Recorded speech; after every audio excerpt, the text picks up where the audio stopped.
Composite school grant account होगा, composite school grant account, और एक होगा एमडीएम का अकाउंट। तो जो स्टेट बैंक में अकाउंट होगा वह होगा कंपोजिट स्कूल ग्रांट का अकाउंट, और जो एचडीएफसी बैंक में होगा वह होगा एमडीएम का अकाउंट। बात समझ में आ गई? विद्यालय के प्रधान होने के नाते आप इस दोनों अकाउंट के मालिक हैं। आप इस दोनों अकाउंट के मालिक हैं। अकाउंट नंबर तो पता होना ही चाहिए, और तकनीकी रूप से इस दोनों अकाउंट से आप रुपये निकालिएगा, और टेक्निकली ही रुपया आप जिससे काम लीजिएगा, जिससे सेवा लीजिएगा, उसके खाते में पैसा चला जाएगा। नगद निकासी नहीं हो सकता, क्योंकि इस अकाउंट में पैसा नहीं रहता। वेंडर के जब हम पीएफएमएस में आएंगे तब हम डिटेल से बताएंगे कि कैसे पैसा निकाला जाएगा, कैसे उसके डॉक्यूमेंट को संधारित किया जाएगा। तो हर अकाउंट के आप मालिक हैं, और मालिक दो तरह से आप हैं। एक स्कूल के हेड होने के नाते स्कूल एडमिन है, जो हमारे सर हैं, इस बीच में बहुत सारे कंप्यूटर के एक्सपर्ट बैठे हुए हैं। तो स्कूल एडमिन है, हर खाता का एक एडमिन होगा, स्कूल एडमिन उसको बोला जाएगा। प्रधानाध्यापक ही स्कूल का एडमिन होगा। तो स्कूल एडमिन का यूजर आईडी और पासवर्ड हर हाल में आपको तुरंत ले लेना है। एक सर मिलेगा कहाँ?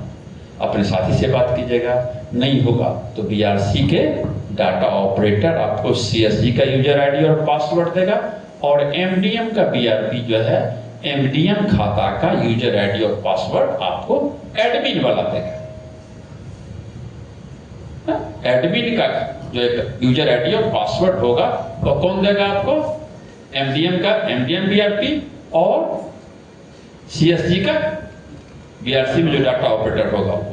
हो सकता है आपके प्रधान को भी वो याद हो, जिसे आपने चार्ज दिया है, लेकिन वो याद नहीं होगा, काम नहीं चलेगा उनसे, क्योंकि एडमिन के रोल को हम अभी तुरंत आपके सामने में शेयर कर देते हैं। सीएसजी में आपको 50,000 रुपये आएंगे। इस साल अभी तक नहीं आया है, अब आएगा। इस माह सुनते हैं वो आने वाला है तुरंत। तो आप उस अकाउंट से विद्यालय के विकास का काम, जो भी उसके जरूरत की चीज है वो कर सकेंगे। रंगवाना है, कुछ सामग्री खरीदनी है, गोदरेज नहीं है, ब्लैक बोर्ड नहीं है, वो है, आप करवा सकते हैं, लेकिन उसका लिमिटेशन कितना है? 50,000। कुछ सफाई पर व्यय करना है, कुछ का चौक डस्टर वगैरह पर भी व्यय करना है। तो अगर शिक्षा समिति पास कर मैंने प्रोसीडिंग लेके जिसमें व्यय करने के लिए कहे, उस मद में आप उसको व्यय कर दीजिए, और खाता अकाउंट वेंडर के माध्यम से ट्रांसफर हो जाएगा। तो सीएसजी में समझ रहे हैं क्या करना है? 50,000 ही एक साल में आपको आएगा। उसको आपको विद्यालय के विकास में, मरम्मती में, रख रखाव में खर्च कर देना। एमडीएम में महीने महीने आता है, 2 महीना 3 महीना पर भी आता है। तो एमडीएम में जितना खर्च है उसको वेंडर के माध्यम से दीजिए। एमडीएम में मोटा मोटी एक फल या अंडा का अलग से आता है, और एक साथ में आता है एलपीजी का वाउचर अलग से बनेगा। तो ये 2-3 छोटी छोटी बातें हैं। अब हम आते हैं पीएफएमएस में। पीएफएमएस आपका पब्लिक फाइनेंस मैनेजमेंट सिस्टम है। पब्लिक फाइनेंस मैनेजमेंट सिस्टम जो है, उसका मतलब होता है कि आप रुपया देखिएगा नहीं, डिजिट देखिएगा। आप क्या देख सकते हैं? डिजिट देखिए, पैसा नहीं देख सकते। आपके हाथ में कैश नहीं है। तो पीएफएमएस के लिए जब बिल जनरेशन की बात आती है तो यूजर आईडी और पासवर्ड तो लगेगा ही। इसमें आपके 2 रोल हो जाते हैं। एक, आप स्कूल के एडमिन हुए, जितना खाता है सबका अलग अलग, और दूसरा आप ही बिल बनाने वाले हुए।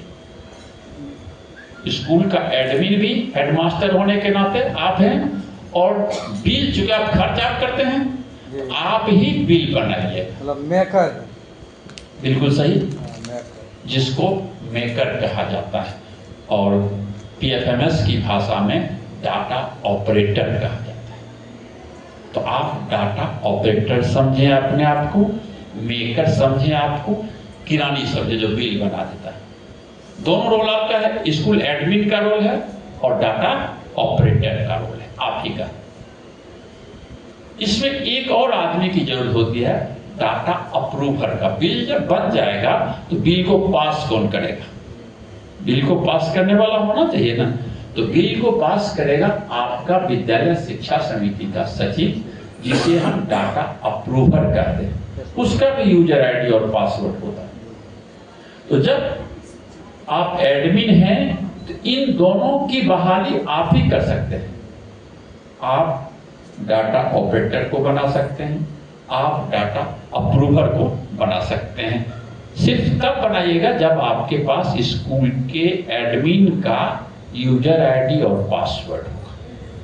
बात आ गई समझ में? यानी एज ए हेडमास्टर आप डाटा ऑपरेटर को बनाइएगा, एज ए हेडमास्टर आप डाटा अप्रूवर को बनाइएगा। जब मन होगा बनाइए, जब मन होगा हटा दीजिए। जब डाटा हो गया, ठीक है, चलेगा।